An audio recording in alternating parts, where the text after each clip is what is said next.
राष्ट्रपति चुनाव नजदीक है और विपक्ष की जितनी पार्टियां हैं उनकी मांग है कि राष्ट्रपति चुनाव एनसीपी प्रमुख शरद पवार जरूर लड़ें।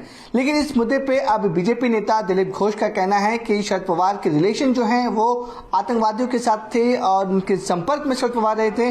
अगर शरद पवार को राष्ट्रपति का चुनाव लड़ने की अनुमति दी जाती है या फिर वो राष्ट्रपति बनते हैं तो वो आतंकवाद का बढ़ावा होगा।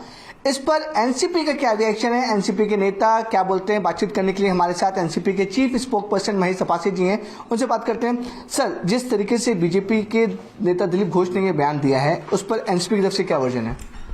पहली बात तो ये कि दिलीप घोष जो भारतीय जनता पार्टी के नेता हैं, इनको शरद पवार क्या है इनको पता ही नहीं है। 1991 में जब मुंबई में बम ब्लास्ट हुआ उस समय पवार साहब देश के रक्षा मंत्री थे और मुंबई में सीएम का उन्होंने पदभार स्वीकारा और उसके दो तीन दिन के अंदर ही मुंबई की परिस्थिति एकदम नॉर्मल की। तो आज इस प्रकार का बयान करना कि आतंकियों से संबंध है, ये पूरी तरह से गलत है, बेबुनियाद है। पवार साहब का नाम आते ही भारतीय जनता पार्टी के नेताओं के पैर तले की जमीन खिसक गई है। अगर पवार साहब ने मन बना लिया, वैसे तो आज उन्होंने इनकार किया है, लेकिन अगर पवार साहब ने मन बना लिया है कि वो राष्ट्रपति का चुनाव लड़ेंगे तो मुझे यकीन है कि भारतीय जनता पार्टी को समर्थन करने वाले और भी जो दल हैं छोटे मोटे, वो सभी पवार साहब को वोट करेंगे। लेकिन जिस तरह से उन्होंने जो कहा है कि उनके आतंकवादियों के साथ संपर्क में थे, अगर वो राष्ट्रपति बनते हैं या चुनाव लड़ते हैं तो सीधा आतंकवाद को बढ़ावा देना है। बेबुनियाद आरोप है, बेबुनियाद। शरद पवार जिसको पता नहीं है, जो कभी महाराष्ट्र में आया नहीं है, जिसने कभी विकास देखा नहीं है, जिसने किसानों के लिए किया हुआ काम, दलितों पिछड़ों वर्ग के लिए किया हुआ काम, अल्पसंख्यकों के लिए हुआ काम जो उसने देखा नहीं है, मन घड़त बातें करे जा रहे हैं। भारतीय जनता पार्टी का ये शुरुआत से ही एक कैरेक्टर असैसिनेशन का प्रोग्राम रहा और हमेशा शरद पवार जी को पुराने समय में गोपीनाथ मुंडे जी भी इसी प्रकार का बयान करते थे। कुछ हुआ नहीं उसके अंदर से।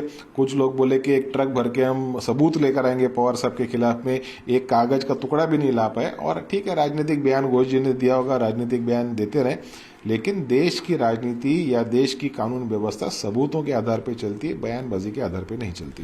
भाई जी, पवार साहब ने पहले मना कर दिया कि वो प्रेसिडेंट कैंडिडेट नहीं बनेगा। अभी भी 2 मीटिंग बाकी है, 19 से 20 को दिल्ली में एक और मीटिंग हो रही है। क्या लग रहा है, क्या विपक्ष पार्टी या आप लोग उनको कन्विंस करने में तैयार हैं? क्या शरद पवार साहब प्रेसिडेंशियल इलेक्शन चुनाव लड़ेंगे? कल ममता बनर्जी के प्रयत्न से दिल्ली में 17 विपक्षी दलों की एक बैठक बुलाई गई। इस बैठक के अंदर देश का राष्ट्रपति पद का उम्मीदवार विपक्ष की तरफ से कौन होना चाहिए, इसके ऊपर बातचीत हुई और सारे ही विपक्षी दलों ने एक मुंह से एक सांस में पवार साहब का नाम लिया। मैं राष्ट्रवादी कांग्रेस पार्टी की तरफ से सबसे पहले तो उनके आभार व्यक्त करता हूं। पवार साहब ने इस संदर्भ में अपनी असहमति जताई। उन्होंने कहा कि मैं राष्ट्रपति पद का उम्मीदवार या दावेदार नहीं हूं और मुझे ये चुनाव नहीं लड़ना है।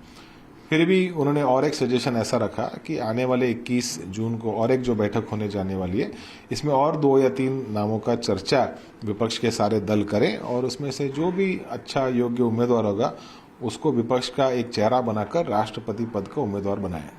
Thank you so much. तो ये थे हमारे साथ एनसीपी के चीफ स्पोक पर्सन महेश सपासी जी, जो बता रहे थे जिस तरीके से जो बीजेपी के नेता दिलीप घोष बता रहे हैं और कहा उन्होंने कि शरद पवार जी के जो रिलेशन है वो आतंकवाद के साथ थे, अगर वो बनते हैं राष्ट्रपति तो आतंकवाद को बढ़ावा होगा। इनका एनसीपी तरफ से उसका पूरा विरोध है और एनसीपी का साफ तौर पर कहना है कि ये जो बीजेपी के नेता दिलीप घोष का बयान है उसका वो समर्थन नहीं करते हैं और वो शरद पवार की असली छवि और शरद पवार को ठीक से पहचानते नहीं हैं। मुंबई से कैमरामैन रमेश के साथ विवेक गुप्ता, न्यूज़ 18 इंडिया।